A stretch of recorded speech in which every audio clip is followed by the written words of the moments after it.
everybody, and welcome once again to the Church of the Most High. This is Nickelbag speaking, and we are broadcasting to you live on this Tuesday, May 5th, 2026, Cinco de Mayo. And we are bringing you the scriptures live, raw and uncut, the way the good Lord meant it to be, that fish scale. And we begin each day with a reading from the book of Proverbs. But before we get into that, I do just want to say rest in peace to my good friend John Aaron. A lot of people have seen the story and read the details and realized how fucking funny the details sound. But regardless of that, buddy, I pray that you're up there. I know you're up there. I know you're in a better place, man. Put in a good word for us. And I hope you're entertained, John Aaron. God bless you, man. And it's been real. So let's get into the book of Proverbs. There's 31 chapters in the book of Proverbs, 31 days in a typical month. Divide that by a chapter a day, and you are finished the book of Proverbs at the end of 1 month. You're much wiser. You are much closer to the Lord with a better understanding on how to navigate this life with success and ease. So let's get a piece of that right now. In the name of JEHOVAH ALLAH, most gracious, most merciful, the book of the Proverbs of the Kings of Israel, chapter 5. My son, attend unto my wisdom, and bow thine ear to my understanding, that thou mayest regard discretion, and that thy lips may keep knowledge. For the lips of a strange woman drop as in honeycomb, and her mouth is smoother than oil. But her end is bitter as wormwood, sharp as a two-edged sword. Her feet go down to death. Her steps take hold on hell. Lest thou shouldest ponder the path of life, her ways are movable, that thou canst not know them. Hear me now, therefore, O ye children, and depart not from the words of my mouth. Remove thy way far from her, and come not nigh the door of her house, lest thou give thine honor unto others, and thy years unto the cruel. Lest strangers be filled with thy wealth, and thy labors be in the house of a stranger. And thou mourn at the last, when thy flesh and thy body are consumed, and say, How have I hated instruction, and my heart despised reproof, and have not obeyed the voice of my teachers, nor inclined mine ear to them that instructed me. I was almost in all evil in the midst of the congregation and assembly. Drink waters out of thine own cistern, and running waters out of thine own well. Let thy fountains be dispersed abroad, and rivers of waters in the streets. Let them be only thine own, and not strangers with thee. Let thy fountain be blessed, and rejoice with the wife of thy youth. Let her be as the loving hind and pleasant roe. Let her breasts satisfy thee at all times, and be thou ravished always with her love. And why wilt thou, my son, be ravished with a strange woman, and embrace the bosom of a stranger? For the ways of man are before the eyes of JEHOVAH ALLAH, and he pondereth all his goings. His own iniquities shall take the wicked himself, and he shall be holden with the cords of his sins. He shall die without instruction, and in the greatness of his folly he shall go astray. And once again, that was the book of Proverbs, chapter 5. We get into the next reading. Our next reading is from the book of Psalms. We are at Psalm number 88. This is the point of the program where I do make mention that I'm not even to mention that I do pray that these scriptures come to life before your very eyes, that you see them played out in the world around you as you go about your day, as you run into people here or there, people you don't know, maybe people you do know, and they're basically, without even knowing it, reenacting these scenes out. They're going through these lines, and they're speaking this, and they're bringing it to you, putting it in your face. And I hope that when that happens, that your mind is open and your heart is open, and that you see that that's the Lord doing this, and that's Him in control of all this, in control of their words, putting them right there in the right place at the right time, putting you right there at the right place at the right time. And that the miracle is not lost before you, and that you see it and you appreciate it, and that you're comforted knowing that the Lord is in control of it, micromanaging everything about reality down to the smallest subatomic particle, as far distant as the furthest galaxy that you can imagine. And yeah, and I pray that your mind is blown. I do pray that it blows your mind, and that the Lord is there to put all those pieces right back in a better place and in a better order, and because it will blow your mind, and that's the Lord's doing, and that's the beginning of it all. So God bless you for that, and let's get into the reading. In the name of Jehovah Allah, most gracious, most merciful. The book of Psalms, Psalm number 88. A song or psalm for the sons of Korah. To the chief musician upon Mahalath, Leanoth, Mashkil of Himen the Ezrahite.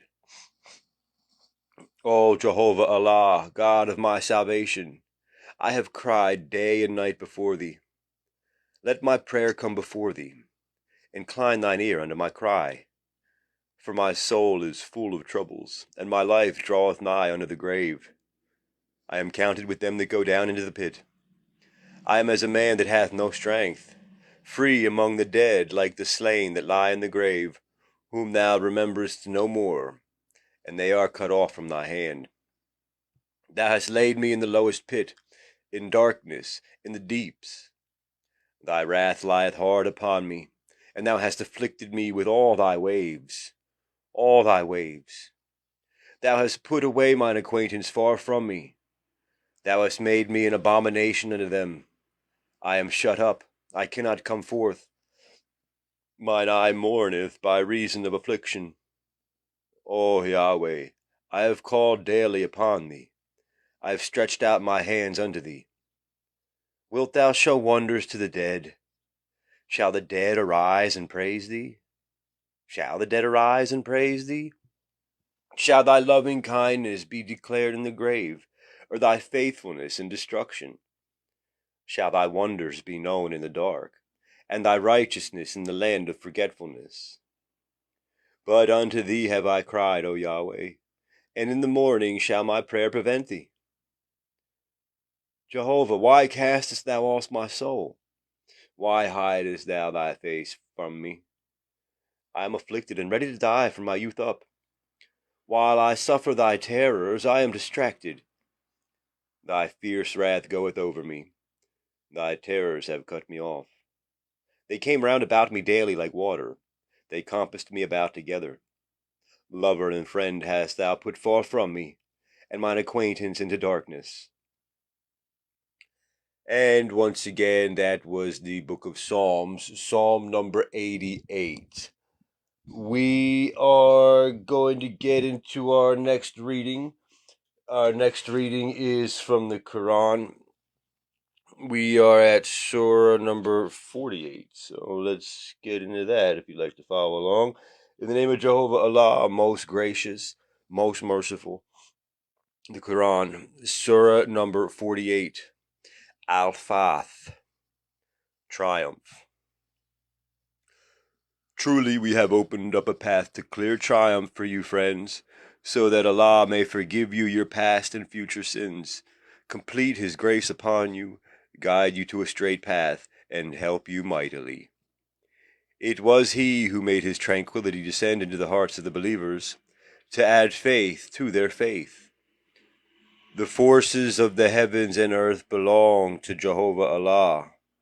He has the knowledge to decide, so as to admit believing men and women into gardens graced with flowing streams, there to remain, absolving their bad deeds, a great triumph in Allah's eyes, and to torment the hypocritical and idolatrous men and women who harbor evil thoughts about God. It is they who will be encircled by evil, who carry the burden of God's anger, whom God has rejected and for whom He has prepared hell, an evil destination. The forces of heaven and earth belong to Jehovah Allah. He has the power to decide. We have sent you, Prophet, as a witness, a bearer of good news and warning, so that you people may believe in God and His messenger, support Him, honor Him, and praise Him morning and evening. Those who pledge loyalty to you, friend, are actually pledging loyalty to Jehovah Allah Himself. God's hand is placed on theirs, and anyone who breaks his pledge does so to his own detriment. God will give a great reward to the one who fulfills his pledge to him. The desert Arabs who stay behind will say to you, "We were busy with our property and our families. Ask forgiveness for us." But they say with their tongues what is not in their hearts. Tell them, whether it is God's will to do you harm or good, who can intervene for you? No, God is fully aware of everything you people do. No, you thought that the messenger and the believers would never return to their families, and this thought warmed your hearts. Your thoughts are evil. You are corrupt people. We have prepared a blazing fire for those who do not believe in JEHOVAH ALLAH and his messenger. Control of the heavens and earth belongs to JEHOVAH ALLAH, and he forgives whoever he wills and punishes whoever he will. God is most forgiving and merciful. When you believers set off for somewhere that promises war gains, those who previously stayed behind will say, "Let us come with you." They want to change Allah's words, but tell them, friends, you may not come with us. Yahweh has said this before. They will reply, "You begrudge us out of jealousy." How little they understand. Tell the desert Arabs who stayed behind, you will be called to face a people of great might in war and to fight them, unless they surrender. If you obey, JEHOVAH ALLAH will reward you well. But if you turn away as you have done before, he will punish you heavily. The blind, the lame, and the sick will not be blamed. Allah Yahweh will admit anyone who obeys him and his messenger to gardens graced with flowing streams. He will painfully punish anyone who turns away. Yahweh was pleased with the believers when they swore allegiance to you, friend, under the tree. He knew what was in their hearts, and so he sent tranquility down to them and rewarded them with a speedy triumph and with many future gains. Allah Yahweh has the power to decide. He has promised you people many future gains. He has hastened this gain for you. He has held back the hands of the hostile people from you as a sign for the faithful, and he will guide you to a straight path. There are many other gains to come over which you have no power. Allah has full control over them. God has power over all things. If the disbelievers had fought against you, they would have taken flight and found no one to protect or support them. Such was Yahweh's practice in the past, and you will find no change in God's practices. In the valley of Mecca, it was he who held their hands back from you, and your hands back from them after he gave you advantage over them. God sees all that you do. They were the ones who disbelieved, who barred you from the sacred mosque, and who prevented the offering from reaching its place of sacrifice.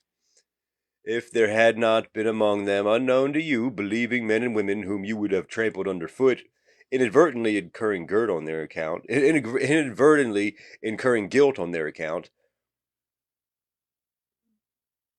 if the believers had been clearly separated, we would have inflicted a painful punishment on the disbelievers. While the disbelievers had stirred up fury in their hearts, the fury of ignorance, God sent his tranquility down on his messenger and the believers and made binding on them their promise to obey God, for that was more appropriate and fitting for them. God brings whoever he wills into his mercy. God has full knowledge of all things. God has truly fulfilled his messenger's vision. God willing, you will most certainly enter the sacred mosque in safety, shaven-headed or with cropped hair, without fear. God knew what you did not, and he has granted you a nearer triumph. It was he who sent his messenger with guidance and the religion of truth, to show that it is above all other religions. God suffices as a witness. Muhammad is a messenger of God. Those with him are firm against the disbelievers and tender towards each other. You see them kneeling and prostrating, seeking God's bounty and his good pleasure. On their faces they bear the marks of their prostrations. This is how they are pictured in the Torah and the Gospel, like a seed that puts forth its shoot, becomes strong, grows thick, and rises on its stem to the delight of its sowers. So Allah infuriates the disbelievers through them. God promises forgiveness and a great reward to those who believe and do righteous deeds. And once again, that was the Quran, Surah number 48, Al-Fath, Triumph. Our next reading is from the book of Ecclesiasticus. It is an apocryphal book. It won't be in your version of the King James Bible, more than likely, unless you have one that was printed specifically for the Anglican denomination or the Episcopalian denomination. Or if you have a Catholic version of the Bible, you will also have Ben Sirach or Ecclesiasticus in it. But other than that, you may have to go online to follow along, but that's okay. We're going to get right into it in the name of JEHOVAH ALLAH, most gracious, most merciful. The book of the wisdom of Yeshua ben Sirach, the son of Sirach, also known as Ecclesiasticus, chapter 2. My son, if thou come to serve Jehovah the Lord, prepare thy soul for temptation. Set thy heart aright, and constantly endure, and make not haste in time of trouble. Cleave unto him, and depart not away, that thou mayest be increased at thy last end. Whatsoever is brought upon thee, take cheerfully, and be patient when thou art changed to a low estate. For gold is tried in the fire, and acceptable men in the furnace of adversity. Believe in him, and he will keep thee. Order thy way aright, and trust in him. Ye that fear JEHOVAH ALLAH, wait for his mercy, and go not aside, lest ye fall. Ye that fear YAHWEH, believe him, and your reward shall not fail. Ye that fear and respect JEHOVAH ALLAH, hope for good, and for everlasting joy and mercy. Look at the generations of old and see, did ever any trust in JEHOVAH ALLAH and was confounded? Or did any abide in his fear and was forsaken?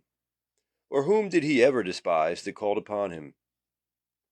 For JEHOVAH ALLAH is full of compassion and mercy, long-suffering, full of pity, and forgiveth his sins, and saveth in time of affliction. Woe be to fearful hearts and faint hands, and the sinner that goeth two ways. Woe unto him that is faint-hearted, for he believeth not, therefore shall he not be defended. Woe unto you that have lost patience, and what will ye do when the Lord shall visit you? They that fear JEHOVAH ALLAH will not disobey his word, and they that love him will keep his ways. They that fear JEHOVAH ALLAH will seek that which is well-pleasing unto him, and they that love him shall be filled with the law. They that fear JEHOVAH ALLAH will prepare their hearts and humble their souls in his sight, saying, We will fall into the hands of Jehovah, and not into the hands of men. As his majesty is, so is his mercy. And once again, that was the book of the wisdom of Yeshua ben Sirach, the son of Sirach, also known as Ecclesiasticus, chapter 2. And we're going to jump into our final reading for the day. Our final reading is from the book of Acts. I do consider the book of Acts to be the fifth gospel. It begins with Jesus telling his disciples that they should go out and preach the good news of forgiveness and salvation and a beautiful paradise for those who turn away from hurting others and pissing God off on purpose.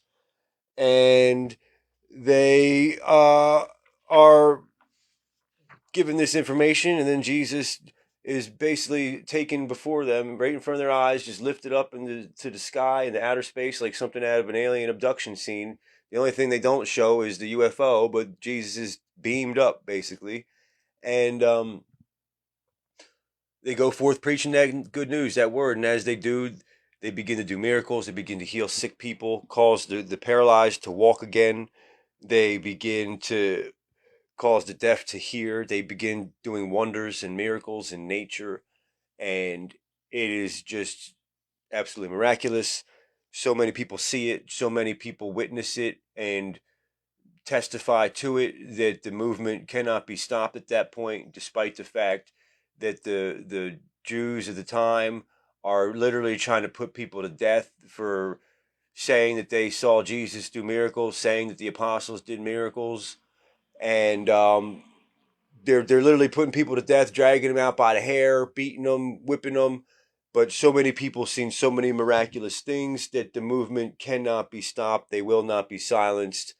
And basically, they end up laying the foundation for not just Christianity as a faith, as an organized religion, be that as it may, for better or worse, but they lay the foundation for our society as we know it, all these modern luxuries, all these modern innovations, our modern justice system, our way of organized charities helping people by the millions with free food and clothes and blankets and houses, you name it. The work that Jesus did in his short ministry before being killed and resurrected and taken to heaven, and the work that his apostles did for the next 70 years after that, laid the foundation for what we have today, every good thing. And we got to thank them for it, and bless them for it, and then get into this reading so that we can remember where we came from and not forget where we came from and why we have it, so that we can remain grateful and not lose it. In the name of JEHOVAH ALLAH, most gracious, most merciful, the book of the Acts of the Apostles, chapter 25. Now when Festus was come into a province, after 3 days he ascended from Caesarea to Jerusalem.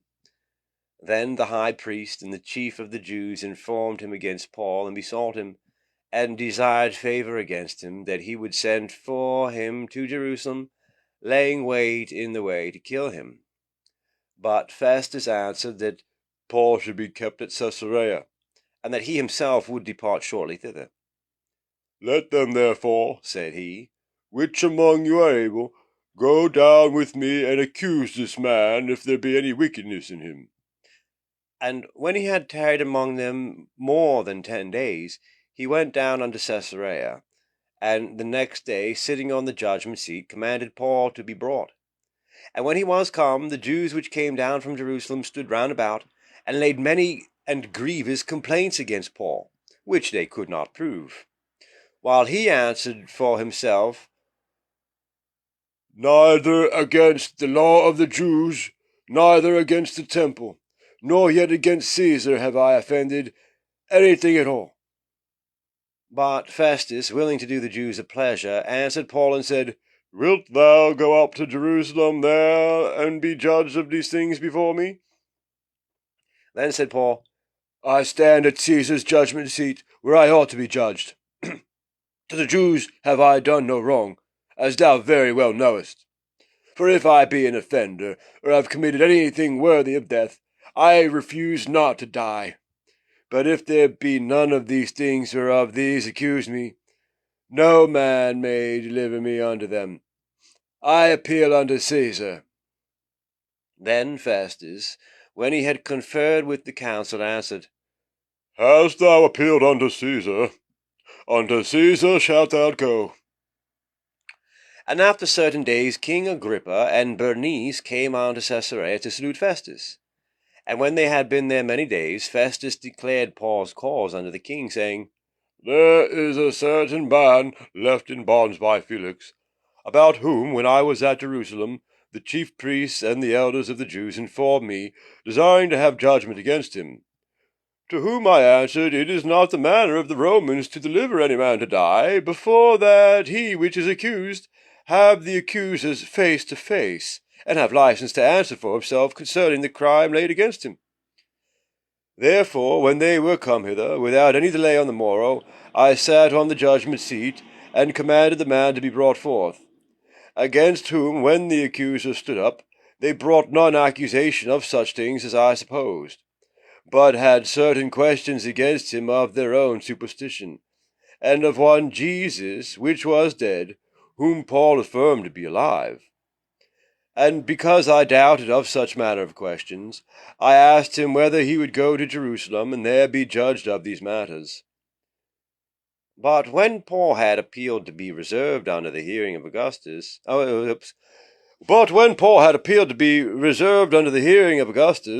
I commanded him to be kept till I might send him to Caesar. Then Agrippa said unto Festus, I would also hear the man myself. Tomorrow, said he, thou shalt hear him. And on the morrow, when Agrippa was come, and Bernice with great pomp, and was entered into the place of hearing with the chief captains and principal men of the city, at Festus's commandment, Paul was brought forth. And Festus said, King Agrippa, and all men which are here present with us, ye see this man, about whom all the multitude of the Jews have dealt with me, both at Jerusalem and also here, crying that he ought not to live any longer. But when I found that he had committed nothing worthy of death, and that he himself had appealed unto Augustus, I have determined to send him, of whom I have no certain thing to write unto my lord. Wherefore I have brought him forth before you, and especially before thee, O King Agrippa, that, after examination had, I might have somewhat to write. For it seemeth to me unreasonable to send a prisoner, and not withal to signify the crimes laid against him. And once again, that was the Book of the Acts of the Apostles, chapter 25. I apologize for the shoddy reading today in that chapter. There's a lot of dialogue back and forth. Apologies. I'll try better next time. At any rate, that was the final reading for today. I want to end it again with a blessing and just a rest in peace to John Aaron Carper. God bless you, man. I love you, brother. Put a good word in for us while you're up there. And let me give everybody the blessing, and we can go about our day. Allah Yahweh bless thee and keep thee. JEHOVAH ALLAH cause his face to shine upon us and be gracious toward us. Hashem lift up the countenance upon us and give us peace. Assalamualaikum. Shalom. God bless you all, friends. I love you. Naranja Arnos.